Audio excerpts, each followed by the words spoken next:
Happy Mock Draft Monday, you crazy bastards out there. We've been talking about a lot of fun stuff over the last couple of weeks, but it's now time to unlock a new part of your brain and force feed you some perfect prospects for the New York Jets that could be perfect puzzle piece fits. That's a tongue twister in the NFL draft. So without further ado, let's get a Mock Draft Monday started on Boy Green Daily.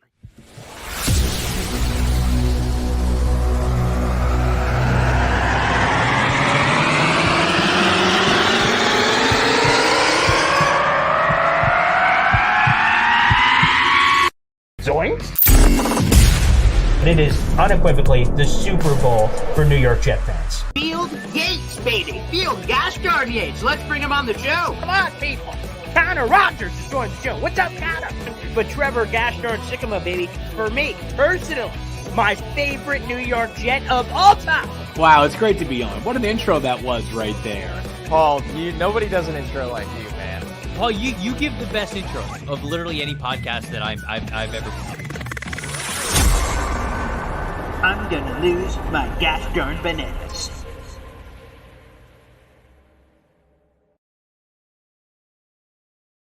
He's one of the best in the business, baby, and we have him contractually obligated to join us and make a Saturday Night Live appearance every Monday morning for Boy Green Daily, and that is Dom C of Project Prospects, who has his own friggin' channel that you guys should check out. All the details around the every video that you guys can check out where he talks about this stuff all the gosh darn time. But he comes here every Monday, and he's here once again. Good morning, Dom C. Boy Green, how are you, my friend? Hello, chat. Happy Monday to everybody.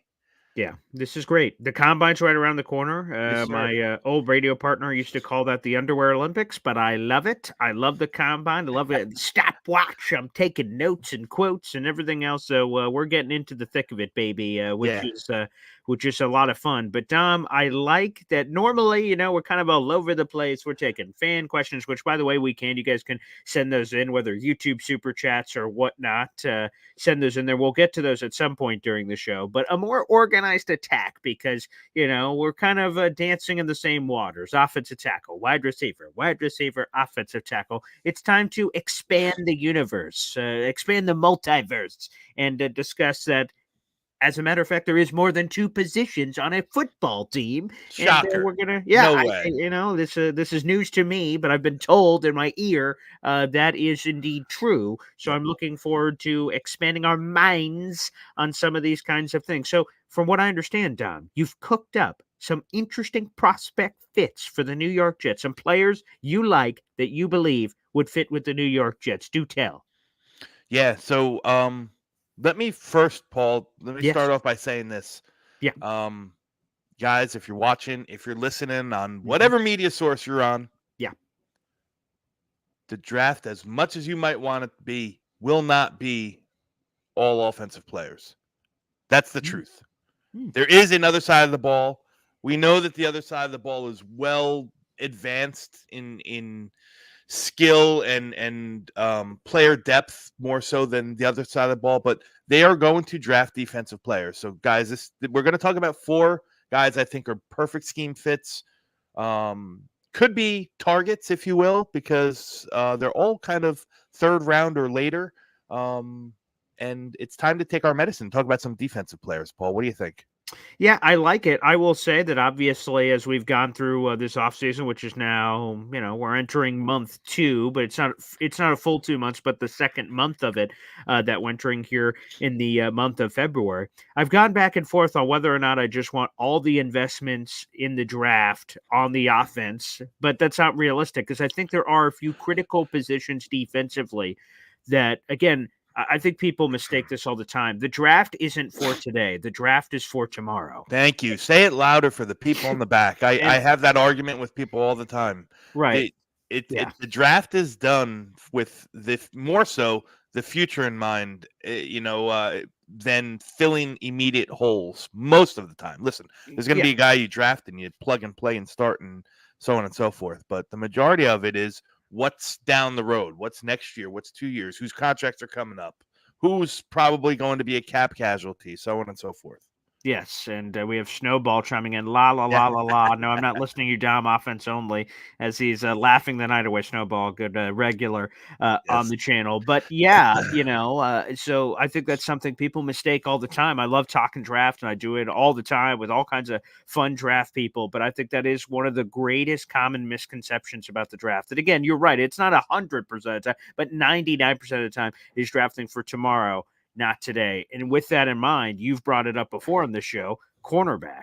On the Yes. surface, the Jets have the greatest cornerbacks that's ever been put together in the history of the universe with Sauce Gardner, DJ Reed, and Michael Carter II. But if you get a fine-tooth comb across this thing, whoa, MC2 contract year coming up. Whoa, DJ Reed contract year coming up. I believe even Brandon Eccles actually contract year coming up. So all of a sudden you put this through, you're like, whoa.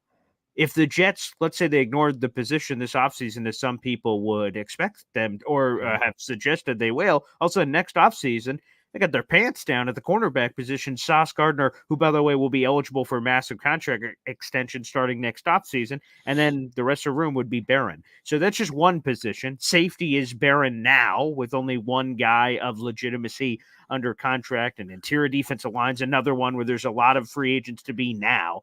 But it is that balance where all of a sudden you say, actually, if they went this direction in the draft, I could see it on the defense side of the ball. Oh, wait, if they went this direction, I could see it. So I've been pounding the table for a lot of offense and well noted based on some of the deficiencies on that side of the ball. But quite frankly, it seems like some defensive love is long overdue on this show. Yeah. So let's do it, man. Let's talk about it. Okay. Like I said, I won't go too crazy. I just picked 4 prospects. I kind of tried to target. So the chat knows I didn't target guys that would would be really locked down first or second round targets. Obviously, we don't have a second round pick, so that didn't matter.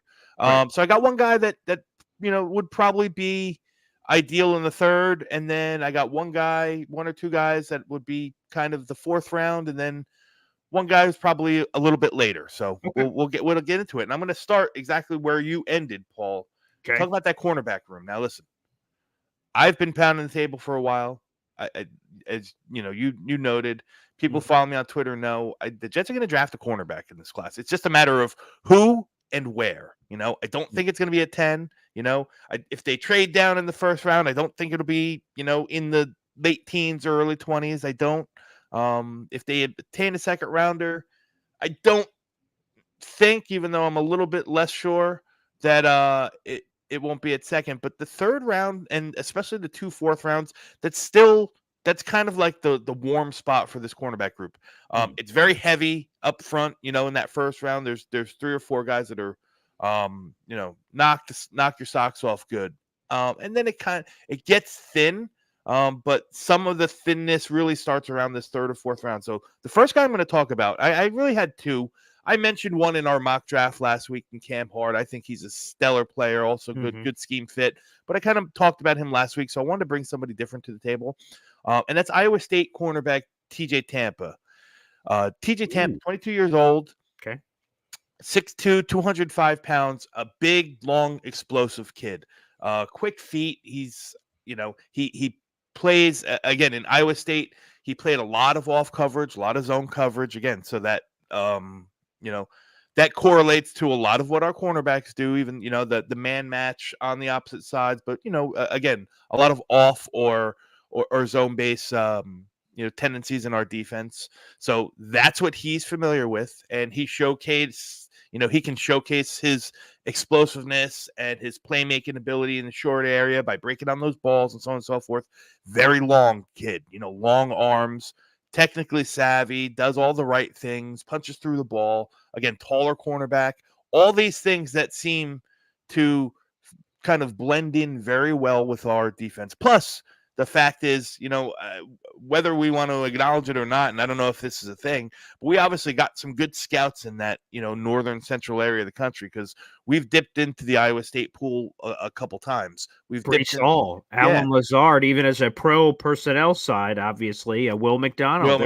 Yeah. So somebody is, whoever's bringing the reports there are bringing them back with some strong influence. I think TJ Tampa is going to be there for us in the 3rd round. Listen, he's not the most fluid guy. You know what I mean? He's a taller kid, so he, sinking hips and opening up and breaking on the balls.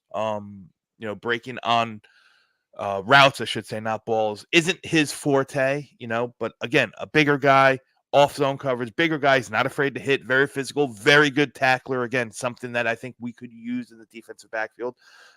Even if we brought back DJ Reed, that's fine. For me, I'm okay with having TJ Tampa there as your third cornerback, your third boundary cornerback. You can bring him in. He can kind of sit and marinate behind DJ Reed and Sauce Gardner, and then it gives you an option. Say you extend DJ Reed and you have another out after the 2024 or 2025 season. You have somebody in there waiting to go. The pipeline is built, if you will. So TJ Tampa, third round. A good third round target. Again, there's the size, the physicality, the technicality, especially in a scheme that we run, coming from a school which we like to recruit from. Obviously, we have ties to that school. To me, the whole picture just kind of hit a bunch of check marks for me.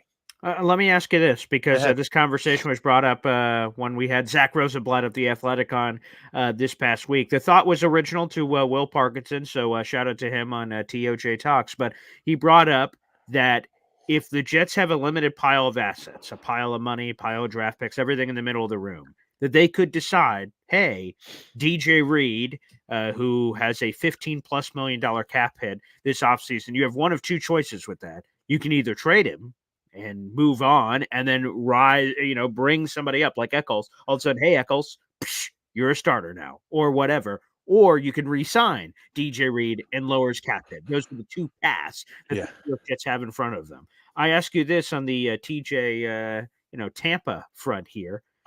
In your vision, is it possible that he could go from unknown rookie on late D2 to jumping into the fray with the New York Jets as a legitimate contributor in year one?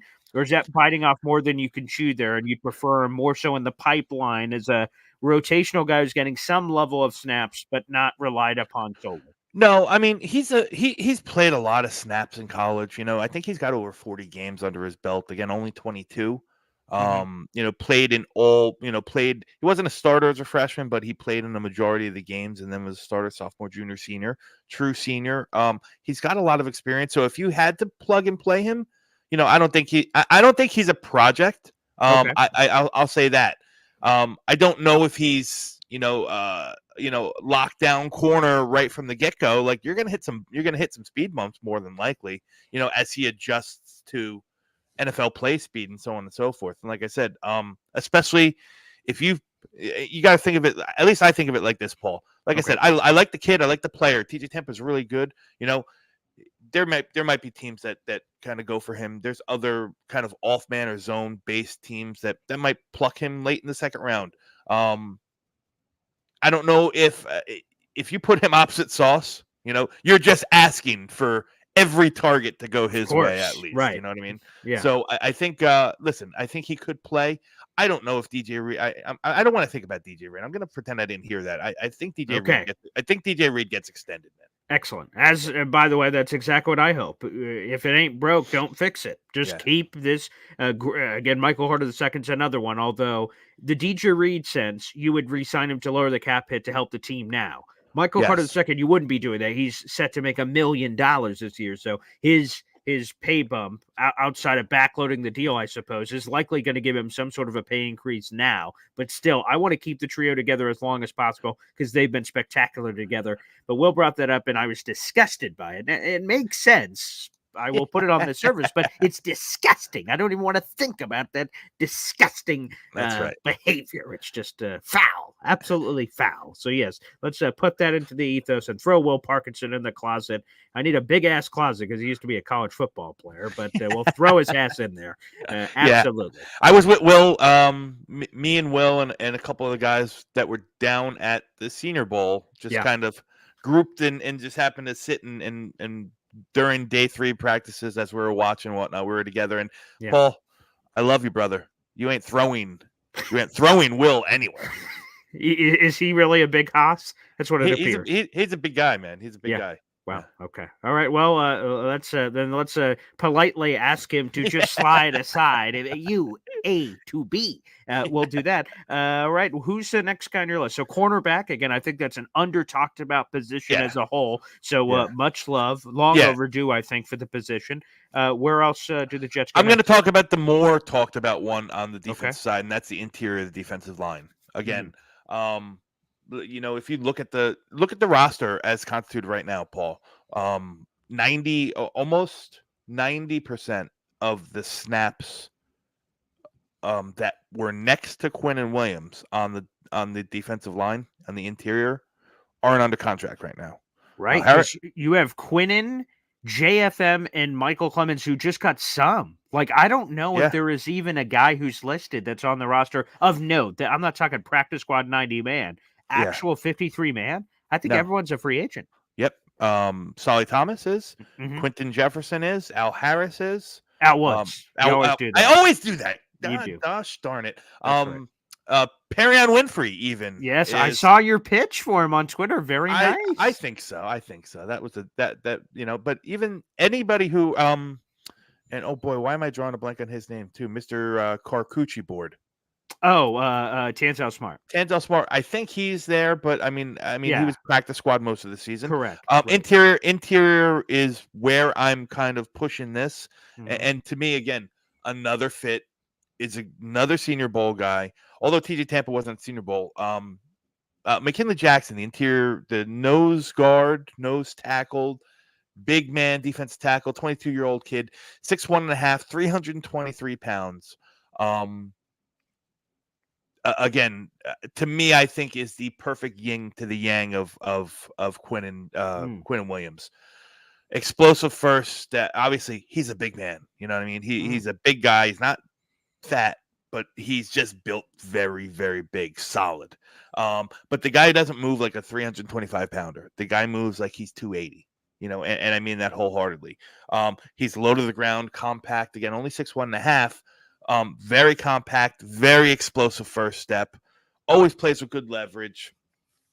He's even for a big nasty. I love to see it. He's also got himself a very nice wide variety of pass rush tools in the tool belt. He'll bust off the Will McDonald-esque kind of spin move and so on and so forth. But I will say this: that's not his forte. His forte is to really just play physical, be physical, stop the run, so on and so forth. It's nice that he has that, extra, je ne sais quoi that he can attack with you. But to me, McKinley Jackson would be kind of like an early down guy. In an ideal situation, I would bring back Quentin Jefferson or somebody of his skill set to play next to Quinnen on pass rush downs. But the doors are open, though. Think about it. Sheldon Rankins had a nice, multi-sack year, obviously, when he was here with the Jets before jumping over the Texans. Solly, career high. Quentin Jefferson, career high. Yeah. And Al Woods was excited about. I love Al Woods. I love just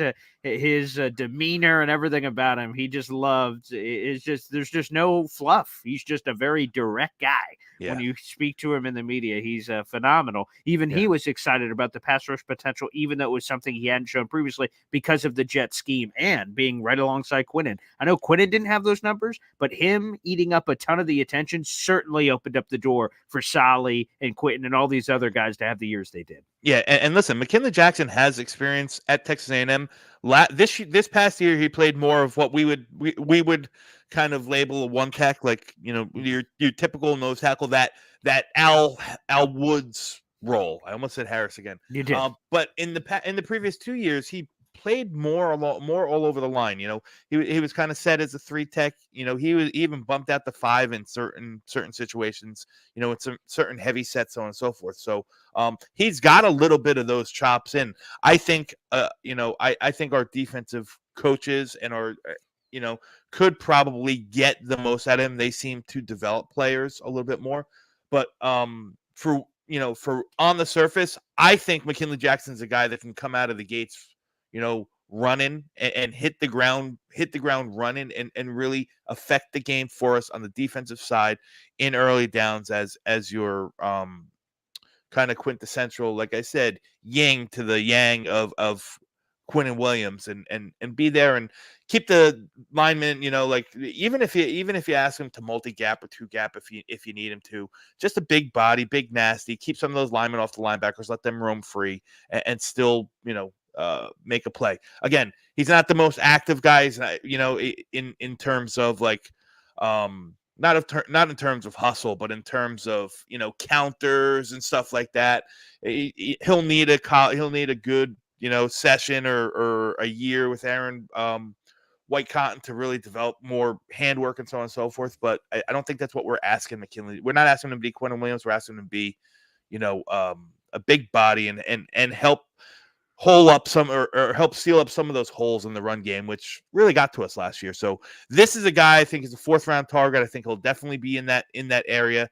This is one that's probably more likely than a TJ Tampa at 3, just because I think like we talked about right now, the need, although both I think are needs, this one might be more of an immediate spot. So I think we're going to address the interior defensive line in this draft for sure. And that's McKinley Jackson, man. And he's a great guy. I interviewed him. I'll send that to you when we get off the air, Paul. Yes. I got him, and I was talking to him about it, and I was talking to him about some of our defensive linemen, and I was like, man, McKinley, at the end of the interview when we were just chatting, I said, man, we got a hole. How would you like to play next to Quinn Williams? And he said, how would I like to play next to Quinn Williams? I want to come back and play next to number 72. Michael Clemens, college teammate of Michael Clemens, so on and so forth. Or said something along those lines, like, "Hey, we got a pretty good defensive lineman in Quinn Williams." He's like, "No, you got another one in number 72." So, he knows he's keen with the Jets, and he's keen with Michael Clemens. Cool. And anybody that Michael Clemens likes, he can be on my team. Yeah, that's for damn sure. Connor Rogers on Badlands, by the way, on this entire position said it's the most underrated need / position on the Jets roster right now. I think he said it's the most underrated need that people, again, aren't talking enough about. So I feel like this show basically is shining a spotlight on things that we are overlooking. 90%, the percentage that you said of all those snaps are in a different place. Yeah, it's wild to think about. So some of these positions may take both approaches: free agency, some dipping of the toe in the water, but also potentially with the draft as well. A combination of the two could certainly be possible here, because they seem to like to stoke the flames. They seem to like to use the poker, move around the logs a little bit in the fireplace to kind of keep things churning. So very compelling. Very compelling. Listen, and again, as constituted, I fully expect. I don't know what we're going to do with the 1st round pick, guys, in terms of JD's decision to stick and pick or kind of move up or down. But the latter picks, especially since we have 2 4th round picks, I think all these are in play to be shopped. Whether he decides to package some stuff to move up, or listen, he could find a guy in the 2nd round that he doesn't want to lose, and you could package your 3rd rounder and maybe one of your 4th rounders to move up to that 2nd round. Or it could, again, in certain positional groups, the interior defensive line, I think it's a little bit deeper. It's not as deep as maybe the offensive line or the wide receiver group, but it also doesn't start. There's not that much high. There's not that much high end talent. There's maybe 2 guys I think that'll probably go in the top in the 1st round, maybe 3 or 4 in the top 50. So, there's going to be some guys like McKinley Jackson. There's going to be some of those big space eater run stuffers that can be had, later. So, now that we have 2 4th round picks, as long as anything doesn't be shuffled around up or down, this is a warm spot for me to target one of these guys. Remember, the Jets have an extra 4th round pick because of the Jacob Martin trade, swapping the 5th and 4th a couple of years ago. So, that's some of the movement. And again, they're projected, that'll come in a couple of weeks officially. 3 7th round comp picks are the projected picks to receive. That will not become official for a couple more weeks, although a lot of people have kind of assumed that's going to happen. Again, we have to see TBD on that. All right, we're halfway through. Let's get to 2 other of your fits that you believe would be very nice on the New York Jets. Who are these players? Yeah, when we're talking about positional group, when we talk about lack of just warm bodies on the roster. All right, and I think you talked about it briefly before. I mean, the safety room comes into play right now. Jordan Whitehead, Chuck Clark, Ashton Davis are all free agents. We have Tony Adams.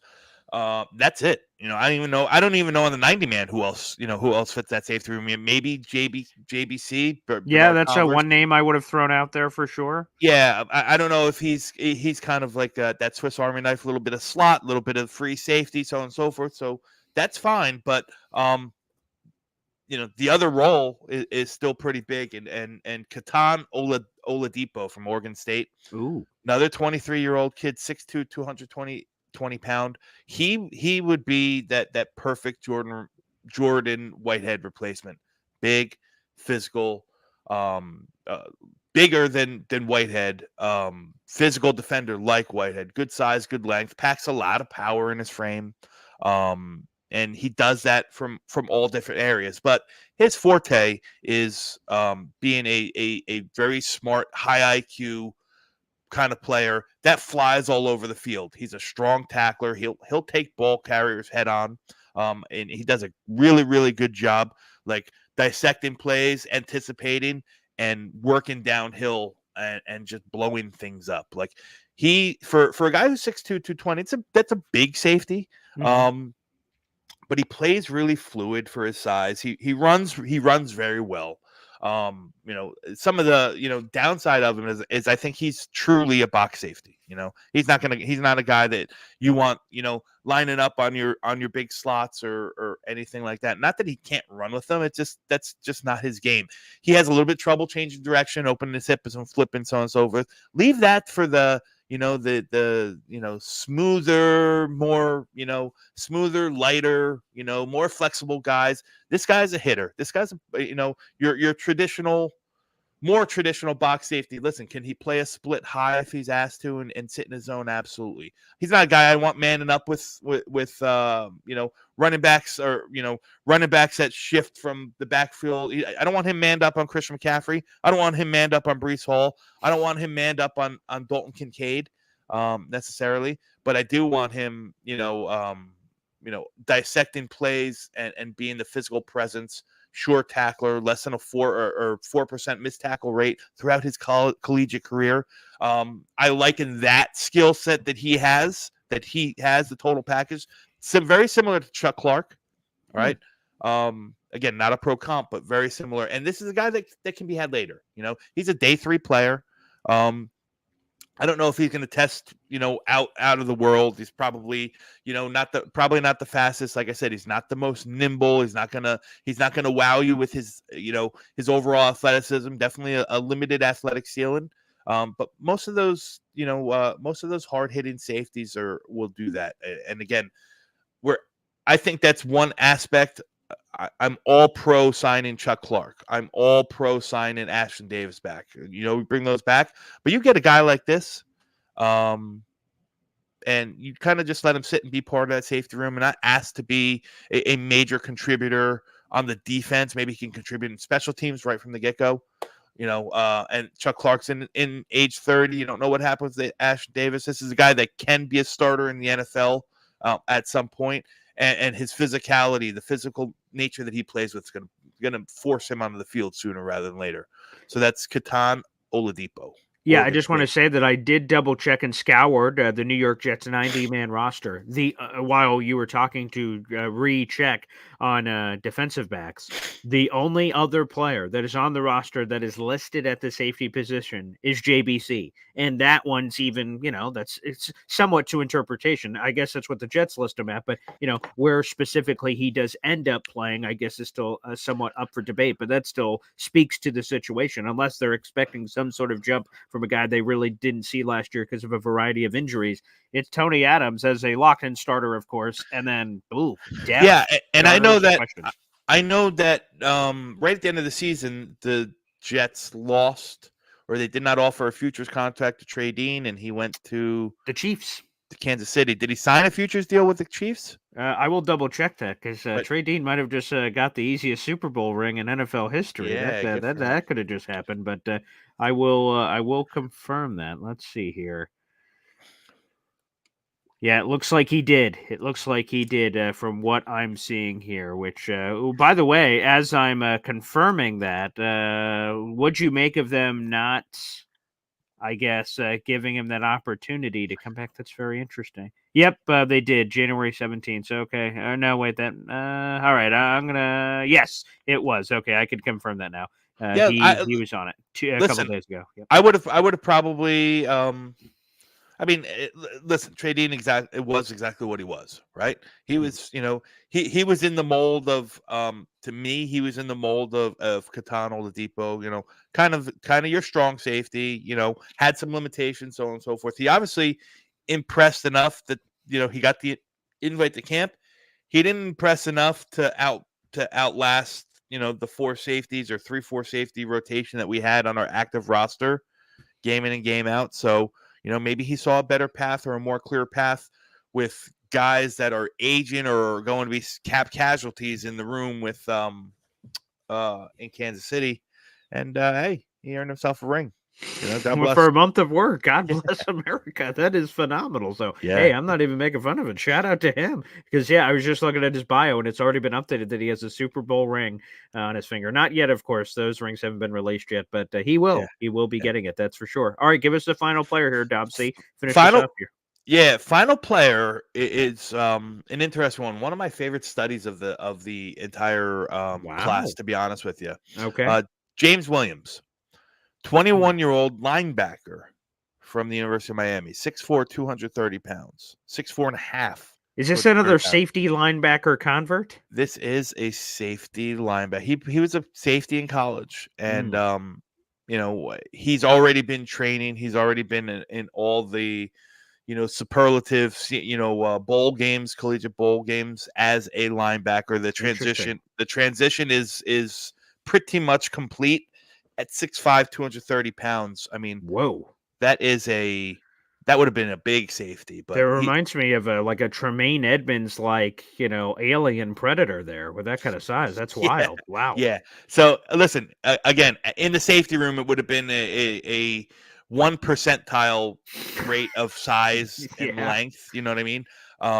But he's got that unicorn ability. Like, to me, again, I think of Robert Saleh linebackers, and what does he want? He wants guys that display burst, have range, and are physical. He likes those unicorns, man. And I think, put it this way, I think that James Williams already, I'm not saying he's better than, because I think James Williams has a lot of Quincy Williams in him. I think he's probably a lot more rangy and has a short area quicks and burst more so than a guy like Jamie and Sherwood. To me, the transition would be easy. He flies all over the field. He comes downhill, similar to what we talked about Oladipo. He is like a locomotive coming downhill. He runs through people, again, penchant for a big hit, penchant for tackles for lost. Again, a guy who you watch as a safety, but you think to yourself, man, to me, this is an off-wall linebacker that's just kind of shooting a gap and blowing plays up in the backfield again. But he's also adept enough, obviously, being a defensive back for most of his career, understanding pass coverage tendencies. He understands how to read routes, so on and so forth. He's a big problem for receivers who are usually smaller than him at the catch point, especially high ball and stuff. Very high, he's got a really, really long wingspan. He can very strong hands. He can punch through. He's going to be a problem for defenders. Again, not the smoothest of athletes, but very, very quick in the short area. I think that's going to be something that after we move on from CJ Mosley. We know, and no knock on Mosley, we inherited Mosley. I don't think he would have ever been, in the realm of what JD, a JD type that he goes and plugs for this defense. But these guys that are a little bit more leaner, a little bit more quicker, a little bit more burst, and play physical as hell. To me, that's a New York Jets. That's a Robert Saleh, Jeff Ulbrich linebacker, and this guy displays all this. Plus, he's got the wherewithal to cover He can cover running backs. He can cover receivers. He can cover slot receivers. He can cover so on and so forth. So to me, he's a guy who can help in sub packages right off the get go. Plus, he's going to be a guy that's really makes his mark on special teams as well. Just his physical nature and the way he can fly around the field. Good size. Good head on his shoulders, was a 5-star recruit, was one of the best defenders that he came out of when he was coming out of high school. Again, he's going to be a project. He's not a guy that's going to start on the defense right away. But again, what are we going to do? How old is CJ Mosley, Paul? That's a good question. I think 32 off the top of my head, but let's pull that up here. He is 31. How dare I age this fine wine faster? But he turns 32 in June. So okay, I'm right on course. He'll be 32 by the time the 2024 season starts. Yeah, it's going to be a shorter term rather than longer term with CJ. So you need to start bringing bodies in here. And if I got a guy that I want to really develop into a linebacker who's got all the who checks off a lot of the marks of what I'm looking for in my linebackers, there's nobody better in the NFL that I want him to sit and learn from than CJ Mosley. That's for sure. And Quincy's in the room. I think you've highlighted the 4 perfect prospects here for these Jets positions. Yeah. Safety, linebacker, interior defensive line, cornerback. Those are 4 that, again, have not gotten the love that they deserve, but all of them critical positions that are being overlooked because the Jets defense is so good and the offense is so bad. So all our attention is, how do we fix this offense? Defense, fine. We'll figure you out. But offense. But there is a nature that I think a lot of people want to run it back. But you need to have those pipelines ready. CJ Mosley is heading into last year's deal. Did the Jets, same sort of thing? Is it just a straight up pay cut? Is it a mini extension to move the money down the road? There's a lot of things the Jets can do with the variety of these positions. It will be fascinating. And Dom C, Mondays are very busy for you. You have the show with Ryan. You do some stuff with Green Bean. I mean, somewhere in there, I'm sure there's sleep, but sleep is for losers. So you just, it's more draft content, baby. There's no sleep between December and April. There's just none. There really isn't. That's the honest to God truth. Yeah. This year started even a little earlier, but yes, I pack all of my live stuff for the most part all on Mondays. So I got one day where, the family knows, hey, leave Daddy alone. He's busy. You know what I mean? Yeah. So, but yeah, it's fun. I'm honored to be, to get to work alongside with, guys who have already made their mark in kind of this content creation stuff, like yourself, like Ryan from Jets Talk, like Green Bean, so on and so forth. So, to me, I'm still like, I kind of pinch myself like a kid once in a while. Like, man, really, you want me? You want me to be here? So it's all gravy, and I'm very, very grateful for it. So. All right, here's a question before we get Jed here. Is Dom C going to do Indianapolis? No, I will not. Listen, I thought about it, and I put in the media request, but then I couldn't really make it happen. Like the rest of the too many parts juggling, to make another week away kind of happen. Plus, we're going away for spring break for with the family, so got all that stuff going on. I just couldn't make that one happen. Next year. You should have picked the combine over your family. I'm going to be honest, Tom. Well, next year I am. If they back it up like they did this year, next year I will be going to the Shrine Bowl. Ooh, going right from the Shrine Bowl to the Senior Bowl. So I'm going to elongate that. Yeah. No, very nice. Okay, we love it. Well, Dom C, also on top of all the other players, like you visit my channel, of course, every week. Ryan's, you guys have that new show, Green Beans. But what about your own? Give a nice juicy plug, baby, for a lot on the screen. A lot of draft content, guys. It's not just Jet centric, and I got to tell you, I don't say this as a a shameless plug to try to get viewers and get subscribers. But I put out, I got a couple different shows. I got a podcast called The Draft Dodgers that I do with Tigo, where we throw all sorts of stuff from mock drafts to positional breakdowns, so on and so forth. But I'm also doing a 7-round mock draft series for all 32 NFL teams. Oh my God! Not 7-round draft. I'm going team by team. Like I'm doing the Jets. I did the Dolphins, and the Dolphins got more views than my Jets one. What? I pumped it out. I Wow. tagged the Dolphins. So Jets fans, get on it, will you? Yeah, that's un-American, quite frankly. I don't even know what else to say about that. I mean, good for you for paying the bills and getting views. I hope you get all the views in the world for all of these. I But appreciate Jet it. should be numero uno, baby, and there should be That's no right. question. Yeah. So Jet fans, get on top of that. Go subscribe. Yeah, The- and it's at Project Prospect with Dom C. Spelled There you go. exactly like that. At Project Prospect with Dom C. Nice and simple. All right, love it. Dom, looking forward to next week and diving even further and further into this. It's going to be a lot of fun, brother. Thanks, Paul. Appreciate it and looking forward to it as well, man. We'll talk All soon. right. Thanks, everybody, for tuning in. We'll see you tomorrow morning for Boy Green Daily. Take care.